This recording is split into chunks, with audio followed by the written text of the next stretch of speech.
Good. All right. We're here. We're ready to go. Well, welcome back. Thanks for joining us. This is your first time. My name's Damon. Welcome to the Eggs Your Way Business Roundtable. We have this thing every Thursday, and just glad to see you all here. If you've never been here before, this is an interactive event. Raise your hand, get the chat rolling, do all that kind of good stuff and meet the people around you. Good. I see the chat's rolling like we want it to be. If you want to get on stage, say so. We'll pull you up and come in, jump right in. Love to hear from you. Raise your hand. But I'm really excited today, and I hope the title for our event, Dead People Rarely Succeed, it kind of strikes a chord with some of us here. We are lucky enough to have Professor Pete Alexander with us today. He is a stress relief coach. He's an author, podcaster, business owner. I want to say one thing. He's got 103 podcast episodes. I just saw the last one that he released today. I mean, that's a lot when you're thinking about it. That's a lot of time and a lot of talking to people. Yeah. It's really cool. But what we're going to do today is we're going to talk about stress.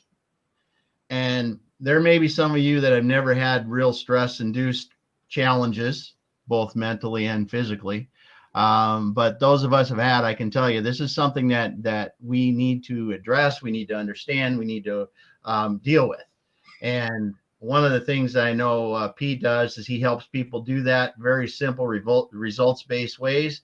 And I thought it'd be interesting for us to have him take us through basically his journey and how he got to where he's at today in helping people with stress. So, Pete, in just a moment, we'll give the stage over to you. I want to start with a little bit about my own personal stress challenge. You may or may not have. I've had a health challenge with stress. I'm a challenge. Yeah, no, mine started much younger. I was able to build and manage a manufacturing facility when I was 29, so I was fairly young. And this was a 24/7 facility that was producing stuff for automotive companies. We were supplying offshore in Mexico plants with components, and I was 32 years old. I woke up in the middle of the night and I thought that someone was jumping on my chest. This was after about, I don't know how many weeks of this problem, that problem. I went into the emergency room. Luckily, I didn't have a heart attack, but I did have to have some things taken care of that got my body back right and my mind back right. It doesn't matter how old you are. And especially with things that are COVID induced now and the other challenges that we have in life, we really need to think about this. I was lucky enough at that time that I made a switch, because there's only so much you can do. But when you do 100% of what you can do and take care of yourself, you have to be able to simply say, I have given it everything I can, and somehow come to terms with that, if that's your challenge. But I'm so happy to have Pete here. Pete, love to have you start us down this journey, and let's see where it takes us. Absolutely. Thank you so much for that opening, Damon, and a great example of the stress being something that's just can be overwhelming. It's a great intro there. I just want to make sure I got my slides here. So I'm going to share and tell me if you guys can see my screen. So you can maximize this by hitting the arrows that'll expand it on your screen to see it in full screen. And okay, so you guys aren't seeing it in full screen? No, the users can do that. The viewers can. Okay, thank you. All right, so guys, thank you so much for this time. It's going to be very interactive. I got a lot of fun activities for you, but as Damon says, I wanted to take you through a journey first and to kind of set the stage for the activities. And the first thing I want to tell you is stress almost killed me. You heard what happened to Damon. For me, it started basically in 2008. It was a perfect storm of stressful activities going on in my life all at the same time. And the emotional and just physical problems that was causing, it was just overwhelming. And what happened is that it culminated in my diagnosis with stress-induced diabetes. However, I didn't listen to my body about what stress was doing to it. Instead, I went ahead and burned the candle at both ends like we all do for 10 more years until I ended up in the emergency room and later into the ICU with a severe case of diabetic ketoacidosis. And for those of you who don't know what that is, my body was eating itself alive because of my stress, and I was 1 hour from being comatose.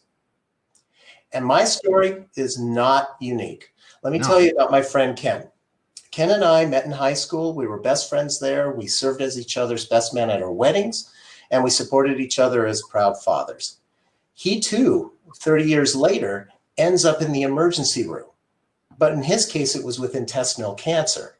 And the doctors had to remove over 2/3 of his intestines, and then he had to undergo chemotherapy. And in between his chemotherapy regimens, where it would be 3 weeks on and 1 week off, we would either get together in person or we talk on the phone. And every time he would tell me he was absolutely convinced that stress caused his cancer. So during the next several minutes, what I'm going to do is I'm going to talk about why we should care about stress. I'll talk about how we manifest stress. I'll introduce you to the Lighten model for long-term stress relief. And then we're going to get into a lot of fun activities. And then I'll just wrap up before taking any final questions. Nice. So why should we care about stress? Obviously, the example that Damon gave, the examples I gave of my friend Ken and I, they indicate individual consequences of not dealing with your stress. But on a more global standpoint, the World Health Organization calls stress the #1 health epidemic of the 21st century. Now, I know COVID is getting all the attention right now, but think about it. What is COVID causing? Yep. You're worried about your health. You're worried about going to the grocery store.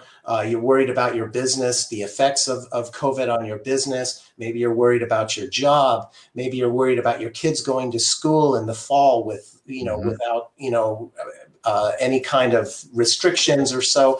All these things cause us stress. So guess what?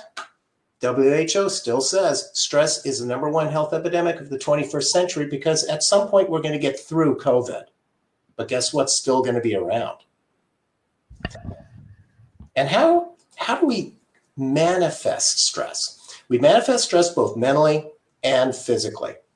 Mentally, it's through as simple as lack of concentration. If you've ever felt like, oh, I'm having trouble thinking. Or maybe getting mood swings that you've never had before, where you go from happy to angry or sad at a moment's notice. Or you're getting panic attacks that you never had before, or you're really anxious about something in the future. Or you've got prescription drug and or alcohol addiction. Any of these are indicators that you're mentally stressed. And physically, it could be frequent colds. Instead of like one cold a winter, maybe you're getting one cold a month, or your stomach is just not right, and no amount of Pepto-Bismol or any other medications will take care of it. Maybe you're reaching for the Excedrin bottle every day or every other day instead of occasionally. Back and shoulder stiffness, this is one of the very first signs physically that you're stressed, because especially when we're sitting at our desks, guess what we do when we're stressed? We hunch over, and that puts a lot of stress on our back and shoulders. And weight fluctuations, either gaining weight or losing weight. In fact, before I was diagnosed with stress-induced diabetes, I lost 30 pounds in 30 days. And at first, I thought it was fantastic. I mean, I was in my mid-40s. I was eating junk food and not doing any special exercise. I was doing my regular activities, and the pounds were coming off. And then when the 30th pound hit so quickly, I thought, maybe I should check this out. And sure enough, stress-induced diabetes. Where does stress manifest itself from? So it probably doesn't surprise you that most of our stress is mental, but what might surprise you is most of our stress is self-induced. We do it to ourselves. Somebody else doesn't do it to us. We do it to ourselves. And during my research for my book, I found that there were 7 areas that we create stress for ourselves. And those 7 areas are your livelihood or your career, your imagination or conscious mind, your genius that I like to call your unconscious mind, your physical health, the time you have available, your environment, and your network of relationships. So I just want to briefly touch on each one of these, and then we're going to get into the activities. So your livelihood, your career. All of us are likely to spend more time at work than doing just about anything else. And those of us with workaholic tendencies will work more hours than we sleep. So given the enormity of time that we're spending on our careers, it is absolutely imperative that we have at least 1 or 2 things that we can do to give us some balance. Our imagination or our conscious mind is only 5% of our brain. But guess what? It's where your inner critic lies. It's where your control freak lies. And it's also where your creativity is. And it's absolutely imperative that we have some creativity when coming up with ideas for overcoming our stressful situations. Our genius is what I like to call our unconscious mind. It's the other 95% of our brain. It runs our bodies 24 hours a day, 7 days a week. And if you don't think that your unconscious has a role in your life, I'll give you an example. Think about a time that you got behind the wheel of your car and you drove from point A to point B and had absolutely no recollection of that drive. That was your unconscious mind because that's your autopilot. Your unconscious is where your memories are stored, your habits are formed, your perception of the world lies, and it's where real change happens. Your physical health is the inspiration for why I do what I do today. Without your health, nothing else matters. And if you don't believe me, think about the last time you were really sick. Did you feel like doing anything else other than lying in bed? Probably not. I know I didn't. So make sure that you maintain your health. Time is another precious asset. With time, though, once it's gone, you can't get it back. And that means it is so important to take action today. Not tomorrow, not next week, not next month. Don't procrastinate. Take action today, even if it's for just 1 or 2 minutes a day. Because if you do even a single practice regularly on a daily basis, the compound benefits over time will be enormous, but you got to start today. And your environment is highly important to your stress relief efforts. So whether it's at work, at home, at school, you do have to have a place that you can concentrate. Let's say if you're working on a project, maybe you need some silence, you need a comfortable place to sit, no interruptions, and understanding from the people around you. I think about when I was working on my PhD in the early 2000s. I was working 70 hours a week at my job, and I could do my research on the weekend from my home office. My kids were really small at that time, and they would just come into my home office and want to play with Daddy. And I would oblige them almost every time. And I don't regret that one bit because it was some of the happiest times of my life. But I can tell you that when I got back to my home office after playing with the kids, I was overly stressed thinking about how am I going to catch up on all this research. So make sure that your environment is conducive to your stress relief efforts. And finally, your network of relationships. The people in your life matter. When you're stressed, you're less patient, you're more irritable, you're less able to listen and show interest and empathy to those others around you. Don't take your relationships for granted. Make sure that they're in alignment with the other aspects of the Lighten model. So that is my introduction on stress. And now we're going to get into what I wanted to do all along and the fun stuff here. But what I'm going to ask you guys, oh, sorry.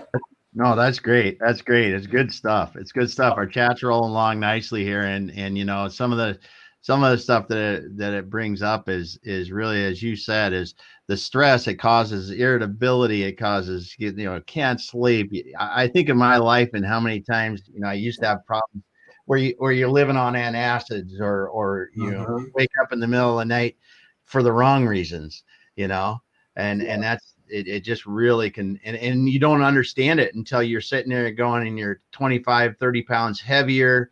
You don't feel worth a damn. And yet you're still in that cycle of, I can't stop working, you know, because I've got to do it. It's just god awful when you get And for me, I got hooked on NyQuil because I couldn't get to sleep. Yeah. And so I was just slamming that, or, you know, and it's Unison sleep aids, things like that. And it's just ridiculous. Because, you know, my mind was just going wild. So it's good. I'm glad that people can resonate with this. So before we get started with the fun interactive activities, I'm going to ask you guys to turn off your phones, turn off your email, turn off if you have Slack or any other thing that might, you know, LinkedIn Messenger that might ping you, just for a few minutes. Because if you don't turn off those notifications, you're going to get distracted and you won't get the benefit out of these activities. So just wanted to let you know that. And our first activity to get us started, what I'd like you to do is close your eyes and take a deep breath.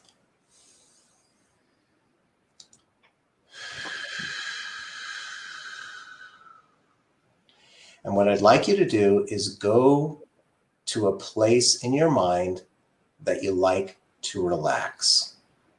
Maybe it's your happy place. It could be the beach. It could be a park. It could be a lake. It could be your backyard. It could be a spa. Wherever it is, go there now in your mind and start taking in all of your senses. What do you feel? Do you feel the sun on your face? Do you feel the grass or the sand under your feet? What do you smell? Do you smell the fresh air? Do you smell maybe the lotion from the spa? What do you hear? Do you hear the wind blowing through the trees? Do you hear the water splashing on shore? What do you see? Do you see the blue sky? Maybe the green of the trees or the grass? Whatever it is, take it all in and take another deep breath.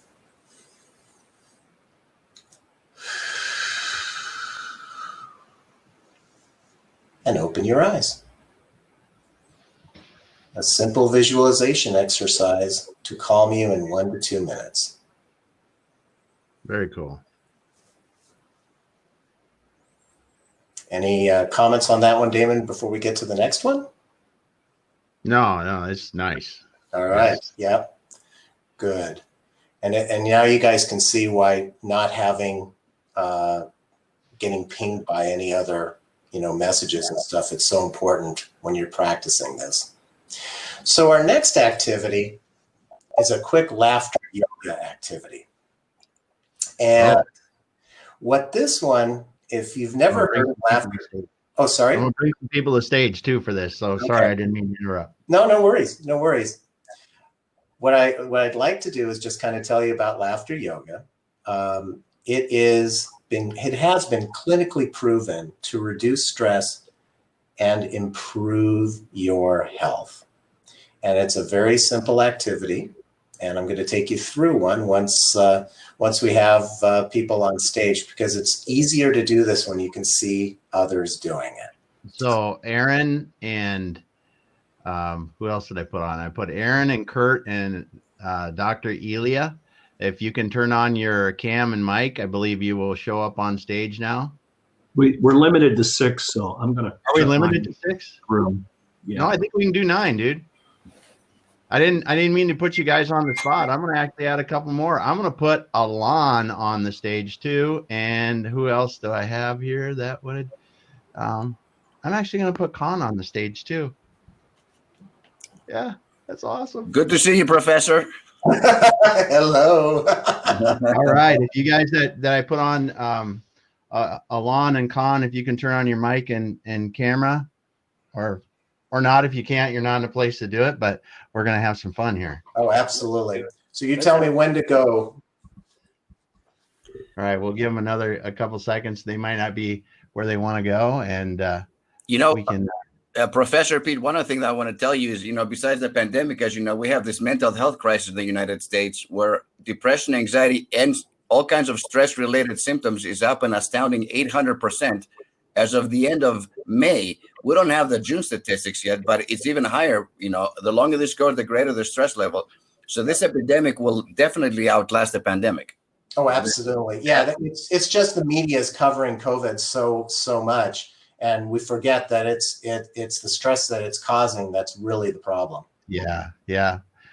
Well, they didn't want to turn on their camera, so I put a couple more people up. But we're going to get started. If they can turn on their camera and mic.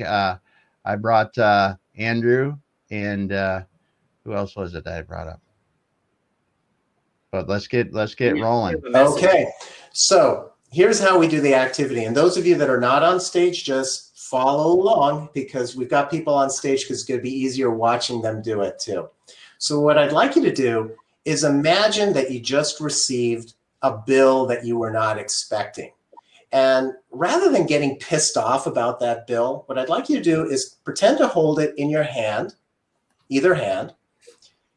And then what I'd like you to do with your other hand is point at it, like so.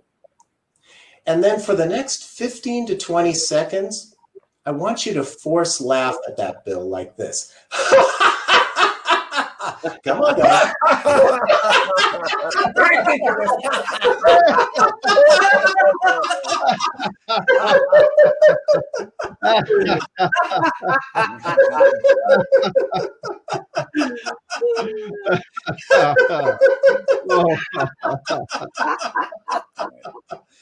Okay, go ahead and take a nice deep breath. And notice how good that feels. Here is the crazy thing. Your body doesn't know the difference between a real and a forced laugh. It only knows that you are laughing. And what it does is it secretes the positive endorphins to give you the benefit you need. So think about that. The next time that you get that unwanted text, that unwanted email, that unwanted voicemail, or that unwanted snail mail, consider laughing at it first before taking action, because chances are if you do that, you will be better mentally and physically to deal with that message. There we go. That's cool. That's a simple cool thing to do, right? I mean, it's so simple. And it has an immediate impact on you physiologically, mentally, and emotionally. Absolutely. And believe it or not, I'm a laughter yoga certified instructor, and we do this for an hour, or at least, I don't do it online much anymore, but in person, we just laugh for activities for an hour, and you pretty much, you are physically exhausted, but in a good way at the end of the hour. Yeah. Well, we'll get people back down and we'll do that. Well, thanks a lot, everyone, for doing the laughter on the stage. That was awesome. Yeah, that Pete. was really good. And let me know when I can go to the next one, Damon. You're ready to go. I'm gonna. Pete, you might want to unshare your screen while we're doing these exercises. Okay. I think. Then we get. Oh well, you know what? Because the rest, Ira, that's the only one where we're bringing people on stage. Oh, okay. Yeah, that doesn't matter. Cool. Dr. Ilya. All right. So the next one, does anyone know what the acronym FEAR, F-E-A-R, stands for? F-E-A-R. Anyone put it into chat, Damon? Yeah, let's see if they got it in there. There's a lot of chat rolling, man. It's hit 11 just in this. Someone said, watching us laugh made it easier to laugh myself. Absolutely. That's why we brought you on stage. Oh, that's funny. It's good. Once I start, I can't stop. That's the worst part about that. Well, not worse, but No, it's a good thing. Free everything. Mark Lorenz, free everything about reality. Free everything. That's pretty good. That's pretty good. It's actually not a bad one. What I use is fictional evidence appearing real. Fictional evidence appearing real. And if you remember that most of our stress is self-induced, well, that self-induced stress is usually fear-based. And so, especially when it comes to when we're afraid of trying something new, or maybe going for that next position, or maybe you're thinking about in your business going a different direction and you're fearful of it because you don't know what's going to happen. What I suggest is you ask yourself the following question. What would you do if you knew you couldn't fail? What would you do if you knew you couldn't fail? I like that one. Yeah, so how does that, Damon, how does that, that question, what does that make you think? Just boldly go forward. Exactly. It opens up the world of possibilities, because when we're fearful, we're stuck. But if you ask yourself that question, all of a sudden it's like, okay, now I can start being creative and think about what I really want to do. And it works. If you're any of you that are parents, it works for your kids. I've tried it on my kids and it works magically with them. It's worked with my elderly mom. It's worked with all of my clients. It's a really powerful question. And if you think about it, when you're going towards something new in your life that you've never gone before, that's uncharted waters. And inevitably, you're going to run into a speed bump. You're going to hit a wall. Something's going to happen because it's all uncharted. But instead of thinking, oh, God, I failed at this, think about it as feedback on your way to success. You're just figuring out, you're navigating. That's all you're doing. You're getting feedback to move in a different direction. So just remember that question. What would you do if you knew you couldn't fail? All right. The next one is a little bit on the writing standpoint, and it's an incredibly powerful tool. It has to do with your personal values. And your personal values are what's important to you, how you spend your time, and how you evaluate the use of your time. And so in this activity, we're going to professionally elicit your personal values as it relates to your career. So if you can have a pen and paper handy, or if you want to just type it on your phone or on your computer, that's perfectly fine. Just make sure that you have a way that you can scribe some words. And I'll give it maybe 30 seconds if people have to grab a piece of paper, so that, and then we'll start the activity.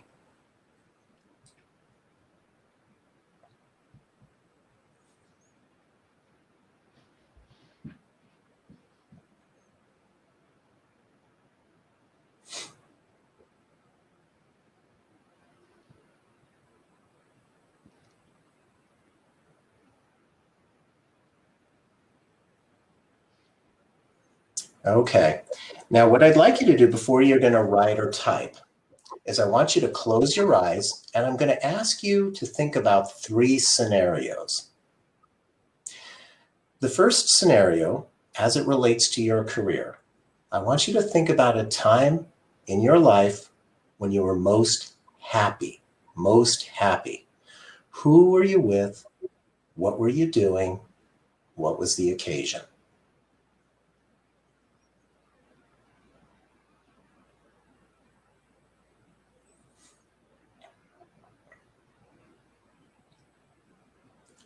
The second one, as it relates to your career, is think about a time in your life when you were most proud. Who were you with? What were you doing? What was the event?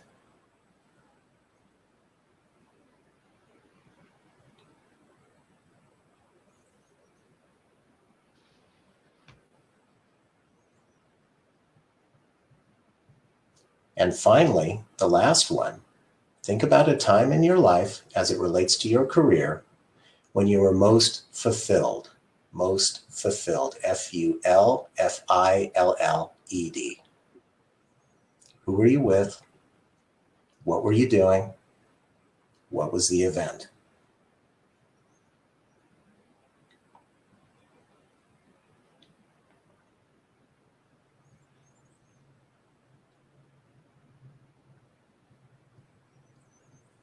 And now that you have those three, go ahead and open up your eyes, and on the piece of paper or typing it out, what I'd like you to do is write or type as many 1- and 2-word answers to the following question.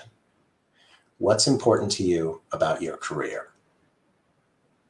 What's important to you about your career? As many 1- and 2-word answers as you can come up with.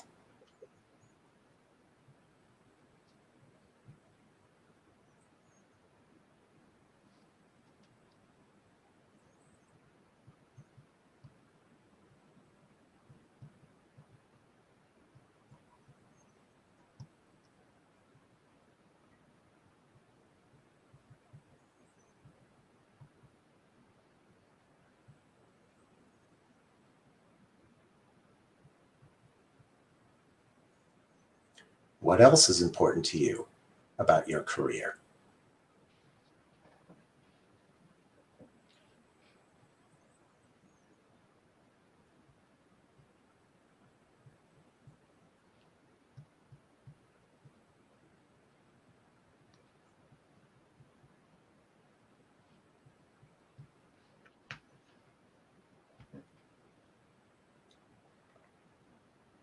And what else is important to you about your career?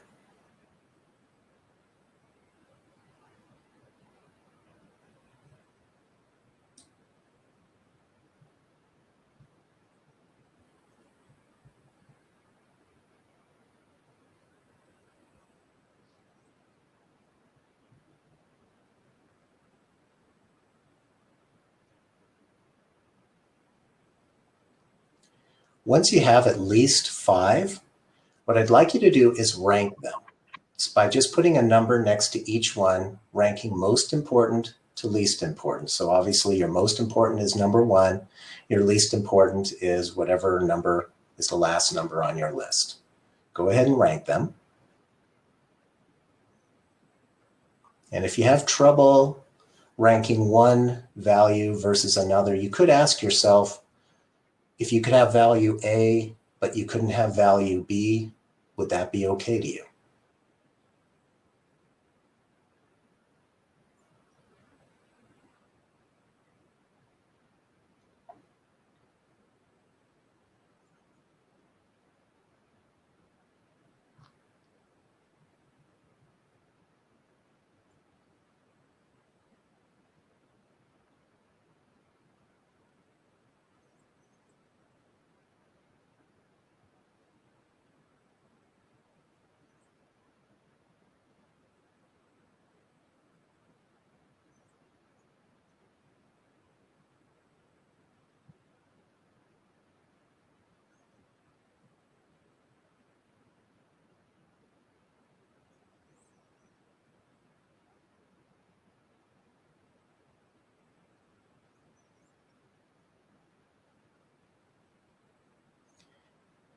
And now what I'd like you to do is take your top 5 values and rewrite them as a separate list in sequential order as value 1, value 2, value 3, value 4, and value 5.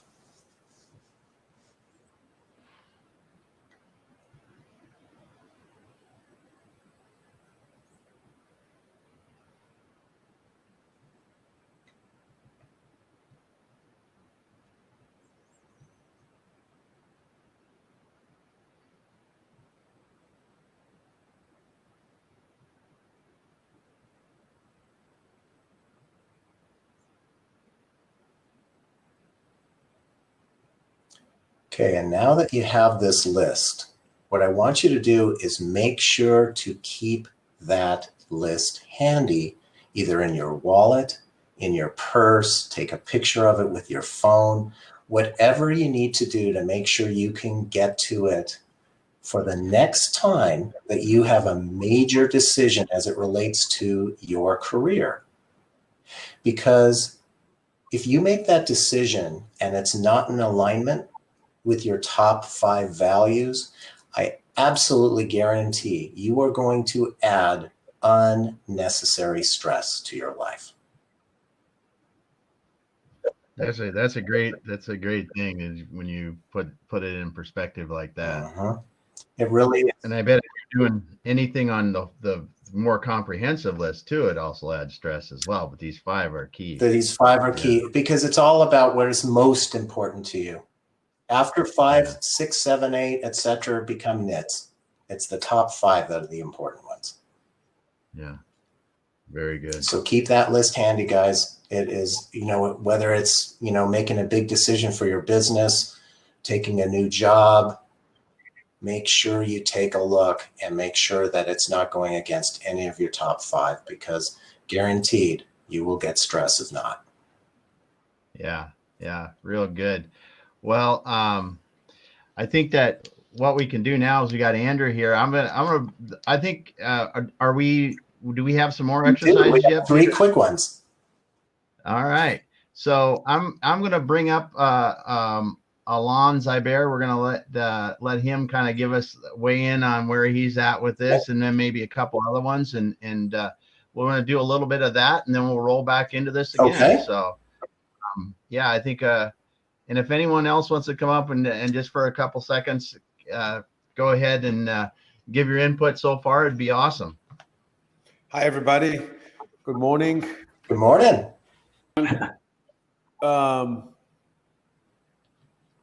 First of all, thank you, Professor Pete. I think it's a great tool. For me, it was a great reminder. I assume I've started doing it late in my career, but, kind of reflecting, right? Going through my why in what I want to do in my career. And so this is a good reminder and a good cheat sheet, like you said, a little a North Star, right? A good reminder is a North Star. So I think it's great.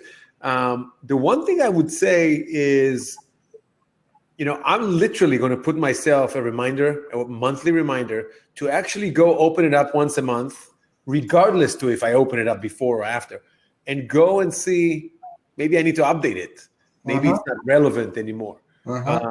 So I really appreciate it very much. Yeah, it's a good point, Alon, because things happen in our lives. Most of the time, you won't have a complete clean slate of 5, but what will happen is if something significant happens in your life from month to month, most likely one of those values would potentially change and be replaced with something else. Yeah. Well, I think you kind of have to revisit them and challenge those values. Yeah. Because maybe they're not what you think they were. Exactly. Well, we've got Brad Smith up here as well. He raised his hand. So great to see you this morning, Brad. What do you have for us? What nugget of wisdom do you have? I got shoved into this the hard way at 18 when I got an ulcerated colon. The doctor said to me, it's like, oh yeah, stress, right? The doctor said to me, you have a psychosomatic disease. Your emotions affect the severity of your symptoms, right? Yep.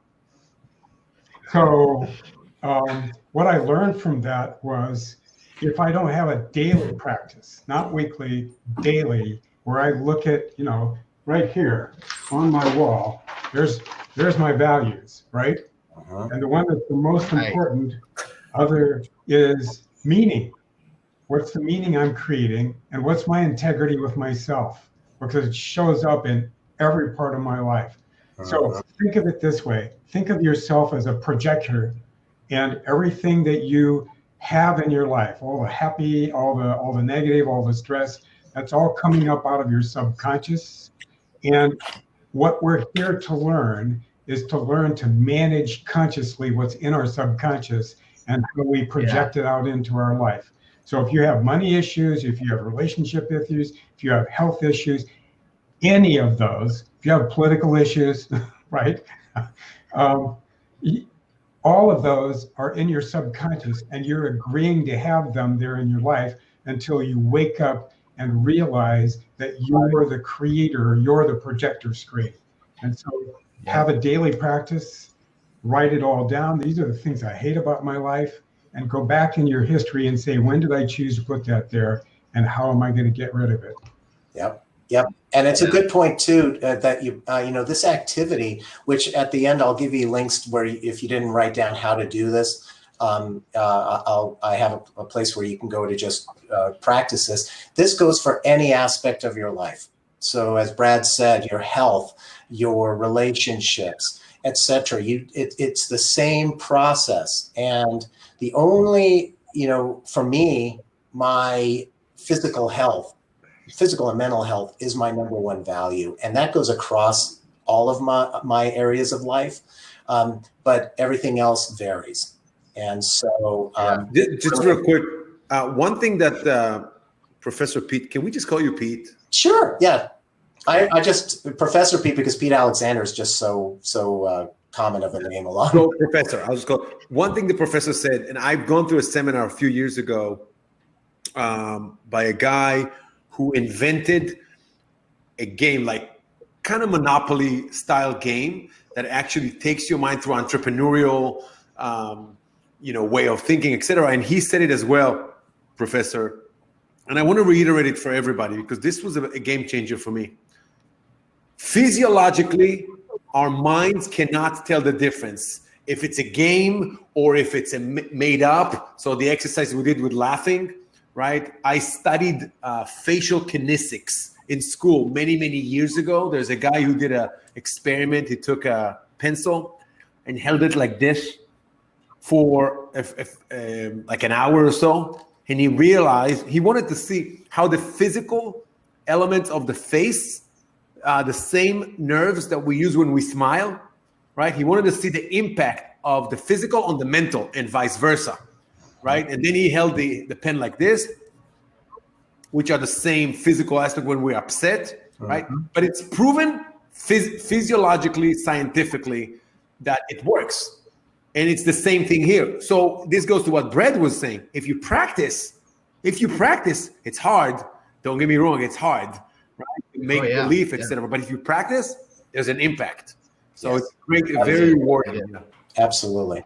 One thing personally for me is when I started, I used to think, the gratitude, I honestly thought it was bullshit. I'm just going to say it right there, but when you reflect it and you go and many of you guys have seen me, early in the morning, when I started getting up in the morning and when I realized I was breathing, that's the very first thing that you're thankful for. I'm breathing today. I have the opportunity to do the best I can today, to do whatever I can awesome today.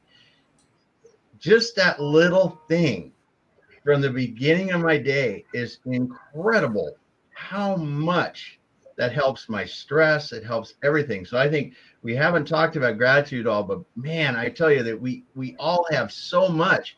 And my personality is I can focus on the negative like a son of a gun. I will. But the gratitude part of it, when you look at your family, your kids, we've got food to eat, this kind of stuff. The rest of it kind of melts away, and it really helps me personally reduce stress. But I think gratitude. Well, and Damon, that's actually one of the three left that we've got. It's very similar. So if we can get those last three in, there's it's not called gratitude, but you'll know it's gratitude. Well, yeah, it's funny because I think you all know I have 8 kids, right? So one of the books that we read to kids that are smaller, I'm talking like 5, 6, 7, that age range. It's called Count Your Blessings. It's a Bearstein's book. And, they're grumpy. They're having a couple things they want. They're like being spoiled or whatever. And the mom's advice to them is, hey, go around and count the things that you can be thankful for. And by the end of the book, their attitude changed. Their circumstances didn't change, just their attitude. And all of a sudden, they were thankful for all the things they have. I have been using that stupid child lesson for the past 20 years. And I will tell you that I'm so much happier with, I mean, I drive a car that's from 2013. You know, I mean, my house is from 2004. I shop at Walmart, not, you know, at the expensive places, but I'm happy. And I'm happy not because of the things I have, but because I take the time to appreciate what I have. If you focus on what you don't have, then you're going to be miserable. I don't care what it is. Because there can always be something better. There can always be something more. I'm not saying you shouldn't have goals. I chase goals all the time, but be content with the things that we have. Like Damon said, I've never woken up and been thankful that I'm breathing. But now that you say it seems so obvious, like I should. Because what? Hey, can I Professor, a very quick story? Well, I tell you, I'd like to get the last couple in at least. Go. Because I know that we're really tight on time. So, Damon, is it okay? I'll go ahead and. Let's go. Okay, Professor. Since we're talking about the gratitude, I like to call it "Remember the Lottery." And here's a way to, when we think about, we've had those days where we wake up and we think, it's another day. And you don't want to get out of bed. The reality is that there's approximately 7 billion people on Earth alive today. And there's been approximately 115 billion people who've ever lived on Earth in the history of the world. That means 108 billion, or approximately 14 out of 15 people who have ever lived on Earth are dead. As Damon said, that you wake up breathing, guess what? The fact that we're here together means we've already won the lottery. Yeah. This also goes for finances. The average world income, not US, average world income is $5,000 per year. If you make $5,001 per year, you are in the top 50% of the world's income earners. And if you're lucky enough to make over $50,000 per year, you are in the top 0.5% of the world's income earners. You already have more than almost everybody else on the planet. You've already won the lottery. And if you still are stuck, ask yourself this question and truly answer it honestly. Is there anyone else in the world having it worse than me right now? And take that to heart, because you've already won the lottery. Have gratitude. Yeah. 100%. 100%. We see it around us all the time now. It's funny. I talk to people in Project Help You Grow that can't understand that. They're like, I'm not blessed. I'm like, what do you mean? It's because they don't have a job. Kind of like, let's think about the statistics that you just said, because I talk to people all the time. Their average income is $1 a day, $3 a day, because they're in third world countries. It's like you're living on thousands of dollars a day from EDD or wherever. It's like, come on, man. Exactly. So it's a powerful question. It is a powerful question to ask yourself. Brad just said something in the chat that's really cool. He said the analytical mind is a subtraction engine aligned with negative emotions. The intuitive mind is a synthesis engine aligned with positive emotions. Yeah, being thankful and positive gives us a greater mind capacity. In other words, Brad is pretty smart. Yeah, and it is. If you stay positive, you send out positive energy. If you stay negative, you send out negative energy, and energy tracks energy. So if you are sending out positive, you're going to get back positive. If you send out negative, you're going to get back negative. So it's the attraction thing. All right, let me do the last one, and then I'll wrap up for you guys, since we're at 8:52. So this last one is a simple meditation that you can do if you are stressed out because you're about to go into, let's say, a difficult conversation. Maybe you're worried about a presentation you have to give. And it's called Hakalau, and it comes from the Hawaiian culture. And the way you do it is this. You pick a spot on the wall, preferably above eye level, not on the screen, but above eye level. That's a stationary spot. and you start focusing on that spot. And as you stare at that spot, let your mind go loose and focus all of your attention on that spot. Notice that within a matter of moments, your vision begins to spread out, and you see more in the peripheral than you do in the central part of your vision. Now pay attention to that peripheral, and in fact, pay more attention to the peripheral than the central part of your vision.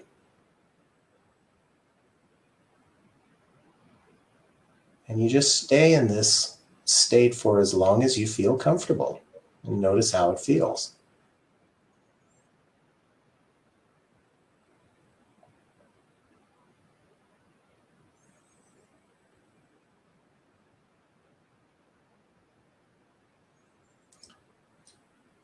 And now close your eyes.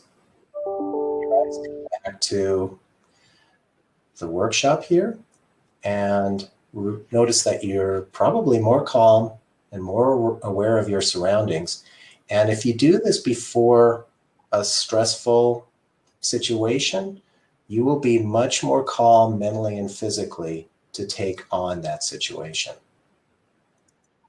Very cool. Hey, Pete, I want to ask you a question. Very cool. Sure. So when I'm staring at that, there's a little mark on my wall, which is it's driving me nuts, but that's what I was trying to stare at. But you said let go of your thought. You know what I mean? Like, I have trouble not focusing. Like, you do the best that you can, Ira, because I have the same thing. You just focus on it and just look at it. If you've got, your mind is going to have its thoughts. Yeah. So it's just focus on it and just let whatever happens for you. Because let me ask you this, did you feel a little bit better after doing it? So honestly, I stopped halfway through because I was trying to monitor the chat. But okay, yeah. So you were distracted, of course. But I will do this later. Yeah, and like I said, at the end here, I've just got a couple more slides. I'll be giving you guys links to all of these things. So yeah. So what is that exercise called, Pete? Again, it's called Hakalau, Hakalau, and I'll give you a link to it so that you guys can do it on your own. Yeah. Okay, cool. So let me wrap up the two stories I started with at the beginning. So if you recall, my friend Ken, who ended up in the emergency room with intestinal cancer, and he had to have 2/3 of his intestines removed, and then he had to undergo chemotherapy. And as I mentioned, he told me almost every time we talked that he was absolutely convinced that stress caused his cancer. 2 weeks before his 49th birthday, and not very long after this picture was taken, Ken passed away because of his disease. Stress got the best of him.